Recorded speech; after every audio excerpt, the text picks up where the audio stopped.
el siguiente tema que vimos fue que somos llamados a sentir la compasión que Cristo sintió por las ovejas perdidas, a sentir ese mismo dolor por aquellas personas que no conocen a Cristo y no disfrutan de su amor. Fuimos llamados a eso y a orar para que Dios envíe obreros, porque son pocos. Luego llegamos a la conclusión que el Señor al que envía es a nosotros. Y entonces vimos el tema de la oración a la acción. Somos los llamados a no solamente alimentarnos, sino a ir y compartir con otros las buenas nuevas, que otros también conozcan a nuestro Dios. Y el domingo pasado aprendimos que por ser creyentes y dar testimonio de Cristo, lo más normal y natural es que tengamos conflictos.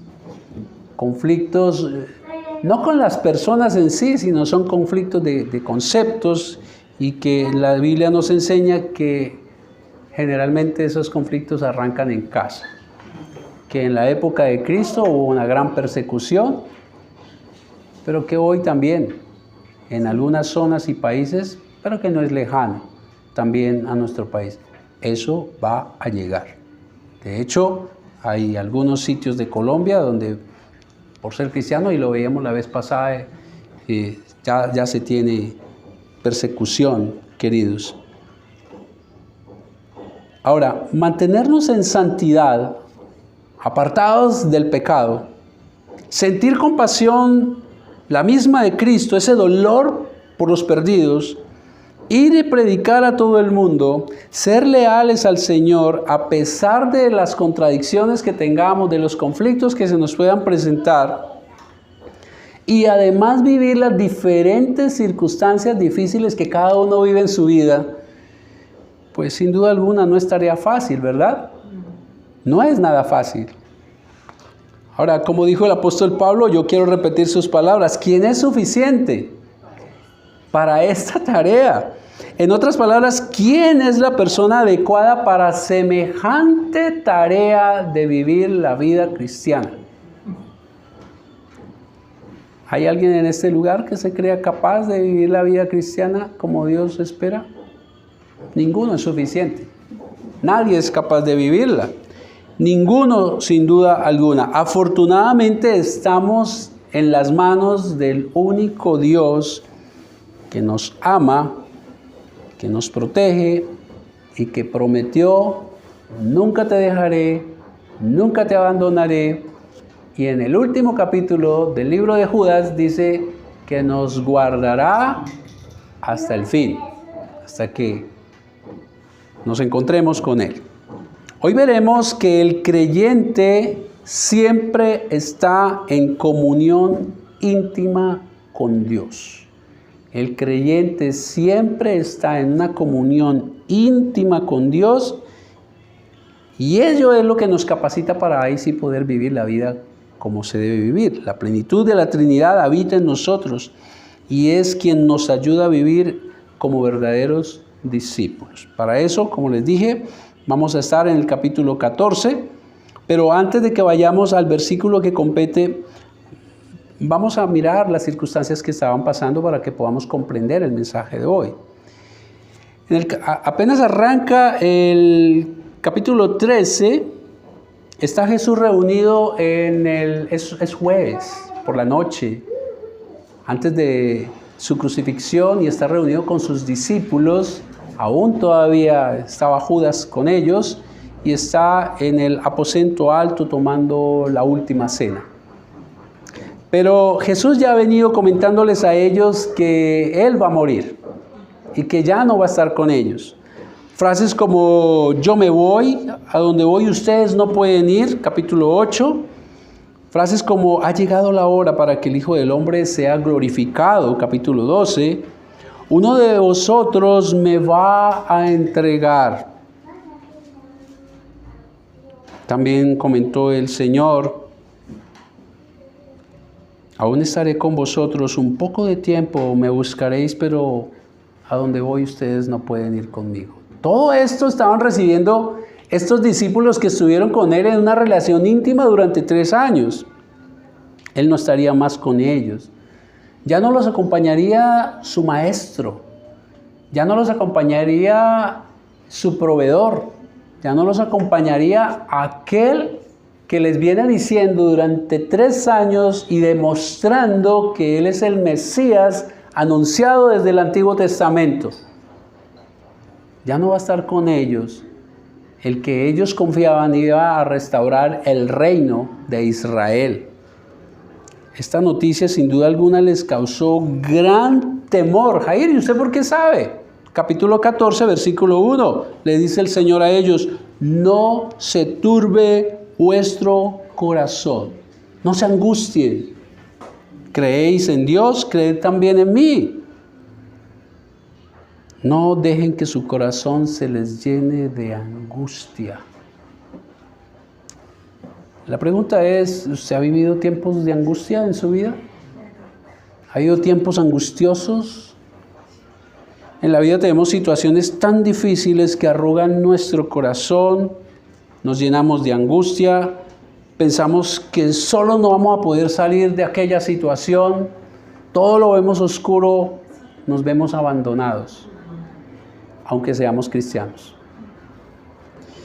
Queridos, el Señor al ver el corazón abatido de sus discípulos les hizo una asombrosa promesa que es la que vamos a ver hoy. Que no solamente para ellos, sino es para usted y para mí.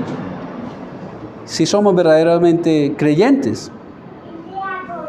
¿Por qué también esa promesa es no solamente para ellos, sino también para nosotros? En el capítulo 17, versículo 20, el Señor empieza a hacer una oración al Padre. A orar por sus discípulos.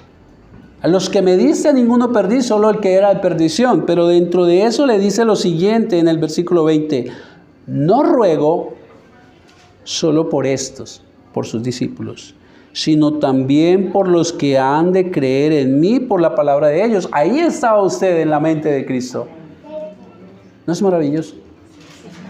Entonces la promesa y lo que nos va a enseñar las Escrituras el día de hoy también es para usted y también es para mí. Vamos a leer capítulo 14, versículo 15 al 25, teniendo en mente que ellos están angustiados, que ellos están como un niño que lo pudo haber abandonado su mamá o está perdido. Y en medio de todo eso el Señor les dice, inició diciéndoles, no se turbe vuestro corazón. Y del 15 al 25 les dice, si me amáis, guardad mis mandamientos. Y yo rogaré. Jesús aquí empieza a orarle al Padre por sus discípulos y recuerden, por usted y por mí. Y yo rogaré al Padre, y aquí está la promesa, y os dará otro consolador. ¿Para qué? Para que esté con vosotros para siempre. El Espíritu Santo, el Espíritu de verdad, al cual el mundo no puede recibir. Y cuando se refiere aquí la palabra mundo, no está refiriendo al planeta Tierra, sino al sistema, a aquellas personas que aún no se han vuelto a Cristo. Ellos no lo pueden recibir. ¿Y por qué? Porque no le ven. Ni le conoce. Pero vosotros, ¿quiénes? Los discípulos, ustedes y yo, los creyentes, le conocéis. ¿Y por qué le conocéis? Porque mora, porque vive, porque habita con vosotros. Amén. Y estará en vosotros. Aquí empiezo a hacer claridades de algo. Porque está con vosotros. Y el que estaba en ese momento era Jesús. Pero luego le dice, y estará en vosotros. Y esa palabrita en el griego original es dentro. Dentro. Estará dentro de vosotros. Versículo 18. Miren lo hermoso. No os dejaré huérfanos. No os dejaré huérfanos, vendré a vosotros. Todavía un poco y el mundo no me verá más, pero vosotros me veréis porque yo vivo, vosotros también viviréis. Y aquí nos está hablando de la promesa de la resurrección, exacto. Versículo 20. En aquel día vosotros conoceréis, y este conocer es un conocer experimental, no de conocimiento intelectual, sino por experiencia, conoceréis que yo estoy en mi Padre, dentro, ¿no? En es dentro. Vosotros en mí y yo en vosotros. Mira esa intimidad, mira esta intimidad. Van a conocer, van a experimentar que yo estoy en el Padre, vosotros en mí y yo en vosotros. El que tiene mis mandamientos y los guarda, ese es el que me ama. Y es que la expresión, el amor además, el amor además de ser un bello sentimiento, es algo que se debe demostrar con hechos. Además de sentir nosotros amor por Cristo, se demuestra como obedeciendo sus mandamientos, sus enseñanzas. Recuerden que Él también nos enseñó: quien oye mis palabras y las hace, ese es sabio, que construye su casa sobre la roca. Vienen las tormentas, golpean contra ella y la casa se mantiene. Pero el que oye mis palabras y no las pone en práctica es un iluso, es un necio que construye también su casa pero sobre la arena. Vienen las aguas, golpean contra ella y hay una terrible pérdida. Si me amas, obedezcan mis mandamientos. Es la manera como le expresamos amor al Señor, no solo de boca. El que tiene mis mandamientos los guarda, ese es el que me ama, y el que me ama será amado por mi Padre. Y yo le amaré y me manifestaré, me dejaré ver, me dejaré encontrar, dejaré que me conozcan a Él. Versículo 22. Le dijo Judas, no el Iscariote, o el otro Judas: Señor, ¿cómo es que te manifestarás a nosotros y no al mundo? Respondió Jesús y le dijo: repite, el que me ama, volvió a repetir, el que me ama mis palabras guarda, y mi Padre le amará y vendremos a Él y haremos morada con Él. El que no me ama, es decir, el mundo, no guarda mis palabras, y la palabra que habéis oído no es mía, sino la del Padre que me envió. Os he dicho estas cosas estando con vosotros.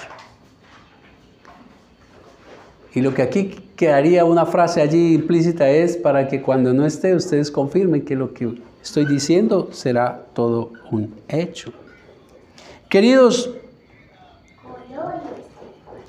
conozcamos la manera como Cristo prometió, y vamos a ver que cumplió, a sus discípulos que no estarían solos, que no era necesario que se angustiaran.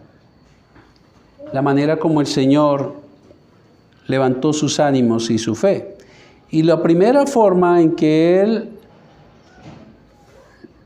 a sus discípulos les levanta el ánimo y les fortalece la fe es: el Espíritu de Dios es nuestro ayudador, reafirmándole que nuestro ayudador es el Espíritu Santo. Versículos 15 al 17. Si me amáis, guardad mis mandamientos, y yo rogaré al Padre, y os dará otro Consolador para que esté con vosotros para siempre, el Espíritu de verdad, el cual el mundo no puede recibir porque no lo ve ni le conoce, pero vosotros lo conocéis porque mora en vosotros y estará en vosotros. Queridos, en la angustia de sus discípulos porque iban a quedar solos, sin su Maestro, Jesús les promete orar al Padre para que les envíe otro Consolador. Y aquí queda implícito que Jesús es Consolador. Y entonces va a orar para que envíe otro y lo siga consolando. Ahora, no podría enviar a otro hombre, no puede ser otro hombre. Tenía que ser otro igual a Cristo, en santidad, en poder. Otro de su misma esencia divina. A eso se refiere el otro igual a Él. Voy a enviarles otro igualito a mí. Ahora, la pregunta es, ¿existe alguien igual a Jesús? No hay ningún ser humano que sea igual a Jesús. Ahora, la otra pregunta que puede surgir es ¿que acaso hay otro Dios? Desde el Antiguo Testamento Dios nos ha enseñado que solo hay un único Dios verdadero y que no admite otro Dios delante de Él. Y solo a Él adoramos. Entonces, ¿qué quiso decir Jesús con el Padre les enviará otro consolador? La respuesta está en el versículo 17. El Espíritu de verdad. Y cuando usted encuentra el Espíritu con E mayúscula, se refiere a la tercera persona de la Trinidad, al Espíritu Santo. El Padre enviará a su propio Espíritu a una de las personas de la Trinidad a morar, a habitar, a vivir dentro del cristiano para siempre. Es el Espíritu Santo quien habita en el creyente y esto se da una vez que la persona se ha arrepentido de sus pecados, ha reconocido la obra de Cristo en la cruz, lo reconoce como su Señor y Salvador. La Biblia nos enseña que inmediatamente allí es bautizado por el Espíritu Santo, es decir, bautizar es sumergir en, lo ha introducido dentro de la iglesia de Cristo y allí el Espíritu Santo empieza a morar, a vivir en el creyente. Solo uno igual a Jesús podría ser su reemplazo. Nadie menos. Una vez Él regresará al Padre después de su crucifixión. Así es de que esa es la oración de Jesús al Padre para consolarlos. Queridos, el Consolador es el Espíritu Santo. Ahora, la palabra Consolador en el griego original es Parakletos. ¿Y eso qué significa? Es uno llamado al lado para ayudar cuando lo necesitemos. Generalmente lo usaban en las cortes. Escuche lo que dice un comentario bíblico de Part-Time. Dice, los griegos empleaban esta palabra, parakletos, de maneras muy variadas. Un consolador, un parakletos, podía ser una persona a quien se llama para dar testimonio a favor de uno en el tribunal cuando todo estaba en contra. Cuando no había nada que hacer, cuando definitivamente sería condenado, entonces llamaban a un abogado, a un parakletos para que lo defendiera. Podía ser también un experto quien se llamaba para aconsejar sobre alguna situación difícil. Podía ser una persona a quien se llamaba cuando un batallón de soldados se sentía deprimido y descorazonado frente a la guerra y necesitaba que alguien viniera, le alentara y le infundiera coraje. Esa es la función del Espíritu Santo. Usted como creyente jamás estará solo, jamás estará sola. Dios no le rescató del pecado y luego le abandonó a su suerte en este mundo pecaminoso, hermanos. Aunque sufrimos aflicciones, Jesús ha vencido al mundo y nos consuela como una madre consuela a sus hijos a través de su propio Espíritu, el cual ahora mora en el creyente, mis hermanos. Es el Espíritu Santo quien defiende su causa, aunque parezca perdida. Es el Espíritu Santo quien le da el consejo sabio que usted necesita para tomar decisiones. Es el Espíritu Santo viviendo dentro de usted quien levanta su cabeza cuando tiene todo en contra, cuando usted está derrotado, cuando usted está deprimido, cuando usted está deprimida. El apóstol Pablo, cuando estaba afligido por su aguijón y pidió incesantemente al Señor que se lo quitara, esta fue la respuesta de Dios: bástate mi gracia, porque mi poder se perfecciona en la debilidad. Y entonces Pablo responde ante eso: de buena gana me gloriaré más en mis debilidades para que repose en mí el poder de Cristo. Cuando somos débiles, somos más fuertes. Pero no por nuestras fuerzas, sino porque su Espíritu Santo nos fortalece, hermanos. El Salmo 23 dice que aunque andemos en valle de sombra de muerte, no temeremos mal alguno, porque tú estarás conmigo. Y ahora sabemos cómo: en su Espíritu Santo, hermanos. Él es el que nos infunde aliento. Queridos, sin importar la situación que usted viva, está en la mejor compañía. Siempre, siempre, siempre el Espíritu Santo, el Espíritu de Dios estará con usted dándole aliento para continuar. ¿No es maravilloso? En el versículo 17 es llamado el Espíritu de verdad. Y es el Espíritu de verdad primero porque es real. No es una fuerza como la llaman los testigos de Jehová.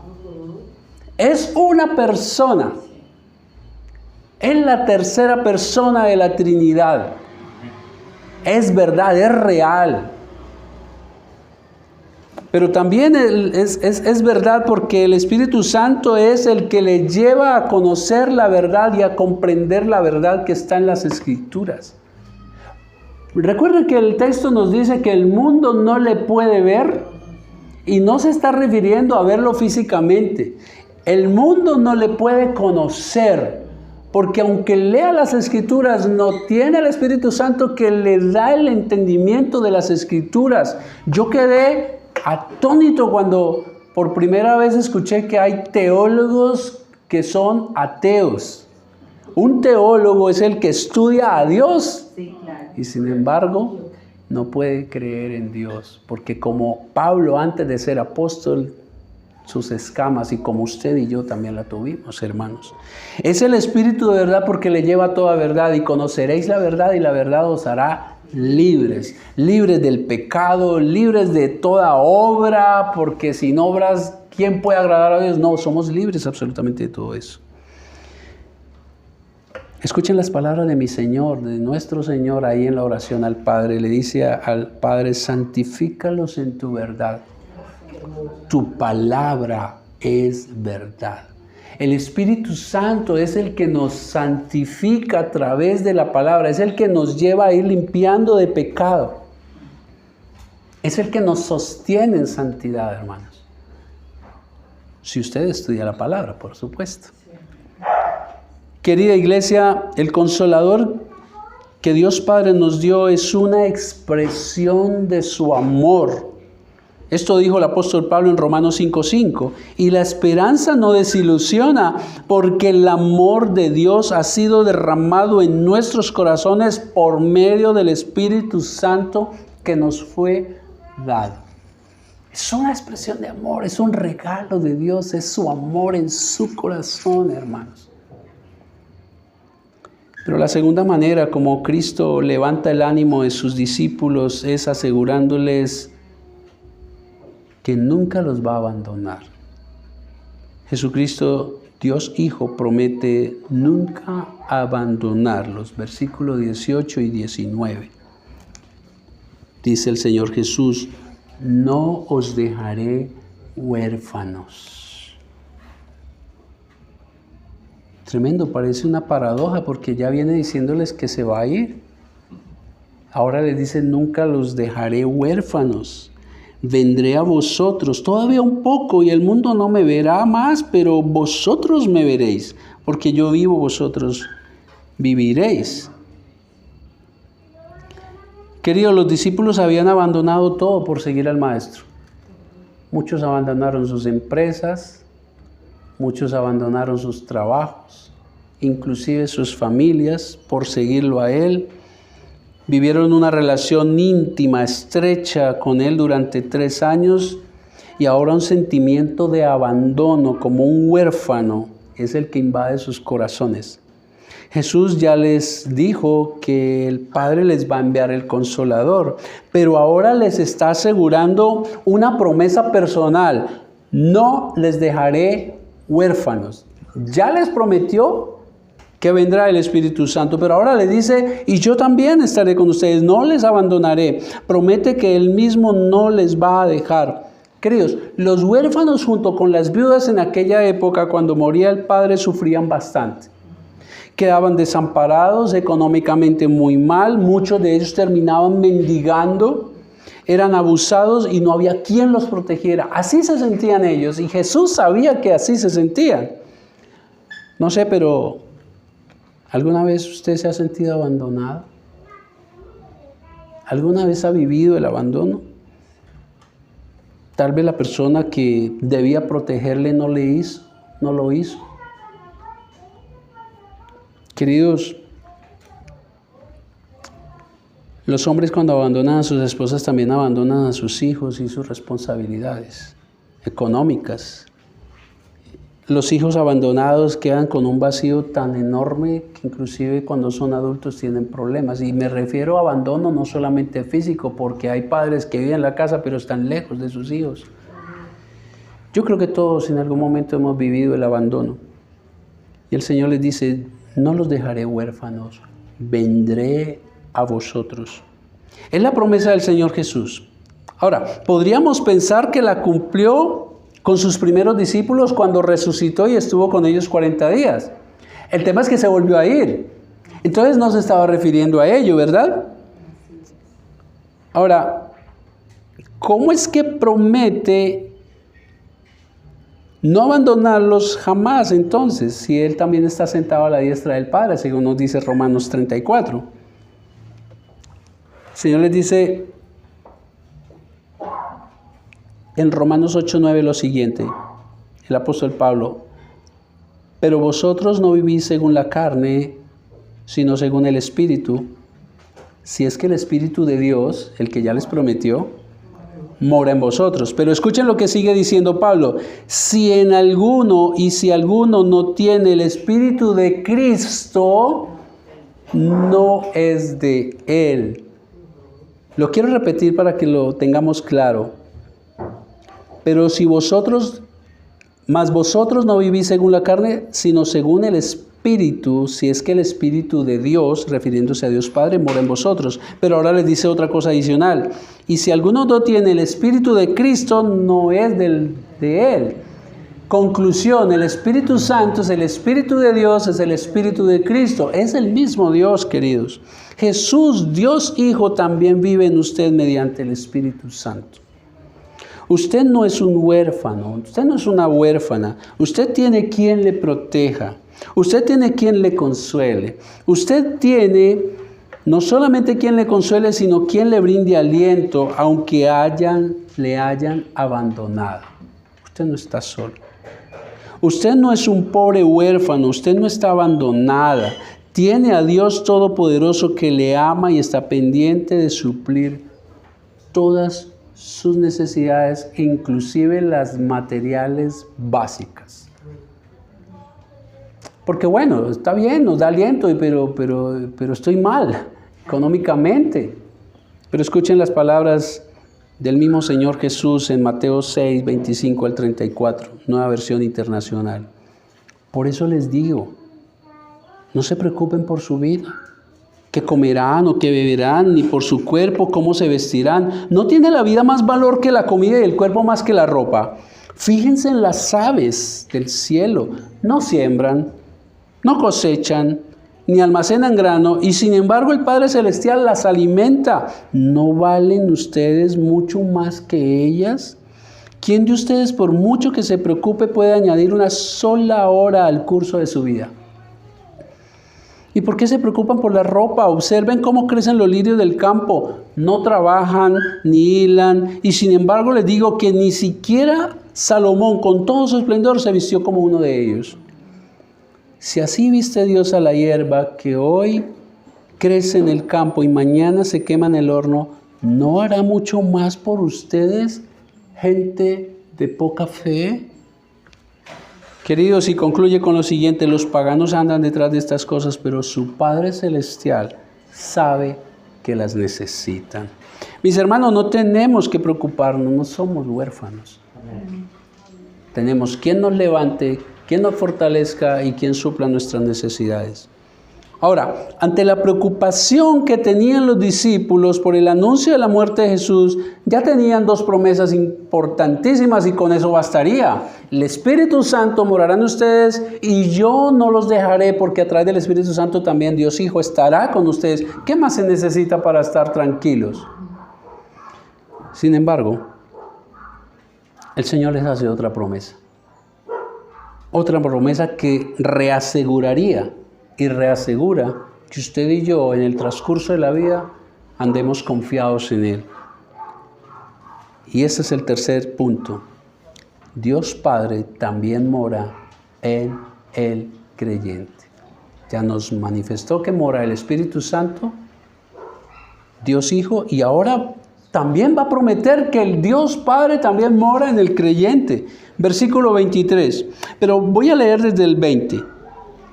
En aquel día, vosotros conoceréis que estoy en mi Padre y vosotros en mí y yo en vosotros. El que tiene mis mandamientos y los guarda, ese es el que me ama. Y el que me ama será amado por mi Padre, y yo le amaré y me manifestaré a él. Le dijo Judas, no el Iscariote, Señor, ¿cómo es que te manifestarás a nosotros y no al mundo? Y aquí viene el versículo clave, 23. Respondió Jesús, el que me ama mi palabra guardará. Escuchen, y mi Padre le amará y vendremos. Está hablando Jesús de él y del Padre. Y vendremos y haremos morada con él. Habitaremos en él. Siempre habíamos escuchado que era solamente el Espíritu Santo. Pero ahora vemos que no solamente Él, sino el Dios Hijo y ahora Dios Padre también habita en el creyente, hermanos. Una de las enseñanzas más profundas y que constituye un misterio inalcanzable de comprender en su plenitud por el hombre es la enseñanza de la Trinidad. Nunca la vamos a comprender, tal vez el Señor allá, cuando estemos con Él, nos permita entenderla. Y menos aún cabe en nuestra limitada lógica humana que Dios que creó el cielo y las estrellas con el poder de su palabra, que sostiene todo, el Dios Trino habite en el corazón de un hombre pecador. Eso no cabe en la mente humana, eso es un misterio, hermanos. Lo que sí es posible asegurar es que es pura gracia. Es pura gracia, un don inmerecido y es por amor. Y es por amor. Versículo 13, capítulo 13, versículo 1, escuchen lo que dijo el Señor, lo que dice aquí el Evangelio. Antes de la fiesta de la Pascua, sabiendo Jesús que su obra había llegado para que pase de este mundo al Padre, escuchen, como había amado a los suyos que estaban en el mundo, los amó hasta el fin. Hasta el fin no es un tiempo, sino hasta lo máximo, hasta lo sumo. Y aquí hay una expresión de ese amor. No solamente fue a la cruz a mostrar el gran amor por usted, sino que también nos prometió que la Trinidad completa en su esencia estará en el creyente para sostenerle. Escuchen el bello comentario que hace sobre este texto Francisco La Cueva. Judas se asombraba de que Jesús fuese a manifestarse a ellos y no al mundo. Jesús ahora le dice que no solo Él, sino también el Padre, el Espíritu Santo del versículo 17, se manifestarán a ellos y harán en ellos su morada. El Dios uno, por ser único, y trino, porque son tres personas en uno, no solo ama a los discípulos de Cristo, sino que habita en ellos como en su propia morada, no como un huésped que reside temporalmente en una pensión, sino como un inquilino que tiene allí domicilio permanente. Ese es usted, el domicilio permanente del huésped celestial, hermanos. Sin importar las circunstancias que vivamos, sin importar si nos sentimos derrotados, sin importar si nos sentimos huérfanos, Él está morando en usted. Ahora, queridos, por último y para cerrar, veamos si esta promesa es para todo el mundo, para todas las personas. Porque eso es importante tenerlo claro. Versículo 15, si me amas, guardad mis mandamientos, y yo rogaré al Padre y os dará otro consolador. Y aquí hay una condición, si me amas. Y recuerden que la Biblia nos ha enseñado, le amamos porque Él nos amó primero. Estamos muertos en delitos y pecados y un muerto no puede amar. De ahí vamos sacando conclusiones. Versículo 23, respondió Jesús y le dijo, el que me ama mis palabras guarda, mi Padre le amará y vendremos a Él y haremos morada con Él. El que no me ama, o sea que hay dos tipos de personas, el que le ama y el que no le ama. Y aquí le está respondiendo por qué no se va a mostrar al mundo. Y eso está en la respuesta en el versículo 24. El que no me ama no guarda mis mandamientos. Ese es el mundo. Queridos, repite varias veces el Señor, quien me ama guarda mis mandamientos. Allí claramente el Señor nos manifiesta que el mundo no le ama y no le puede recibir. Claramente el Señor nos da la siguiente conclusión: solo el creyente, quien por ser nueva criatura y ahora puede amar al Señor, es quien puede obedecer sus mandamientos, y entonces es en Él quien va a morar única y exclusivamente la Trinidad, la esencia de la Trinidad en el Espíritu Santo. ¿Ese es usted? Queridos, solo el creyente es templo del Espíritu Santo. Solo los redimidos, los que han sido declarados justos mediante la muerte anunciada por Jesús y consumada en la cruz en el monte del Calvario, son quienes tenemos semejante comunión con el único Dios verdadero. Es una relación íntima que nace de Dios y Dios la sostiene. Queridos, usted es cristiano no por venir a la iglesia. Usted es cristiano no por leer las Escrituras. El sello de que usted es cristiano es que Dios vive en usted.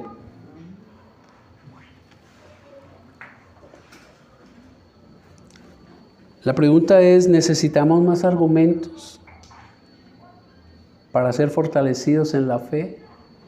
¿Necesitamos más argumentos para levantarnos de cualquier caída? Querido, en esta vida nadie le amará de esta manera, se lo aseguro. Nadie. Nadie le amará. Siéntase pleno, siéntase plena en el Señor.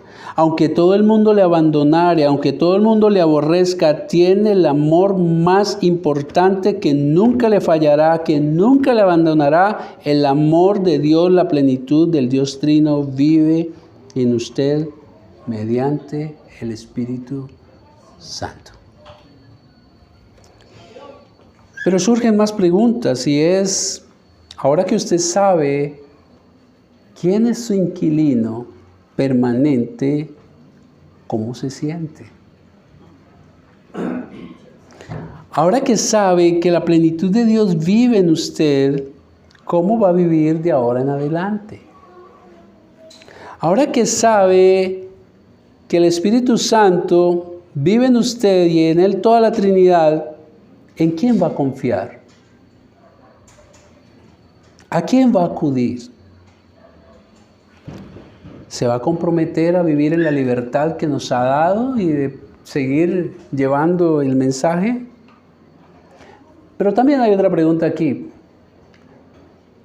Porque recuerden que la palabra de Dios nos acaba de mostrar que hay los que aman a Dios, es decir, los creyentes, y los que no aman a Dios, es decir, los que aún inclusive, viniendo a la iglesia, no han entregado su vida a Cristo. Y en ese caso la pregunta es, ¿y qué espera? ¿Y qué espera? ¿Qué va a hacer? Ayer vi un documental sobre famosos, millonarios, artistas millonarios, y nada les ha llenado un gran vacío que ellos siguen sintiendo. Sufren de depresión aunque tienen todo el dinero del mundo. Sufren de soledad aunque cuando son hombres tienen todas las mujeres que son promiscuos del mundo. Sufren de ansiedad aunque tienen toda la droga del mundo a su disposición. Tienen un roto y un vacío en su corazón que solo Cristo puede llenar. Y si usted aún no ha entregado su vida a Cristo, déjeme decirle, solamente necesita aceptar su gracia redentora, y hoy reconocer que solamente en Él puede vivir una vida en verdadera paz.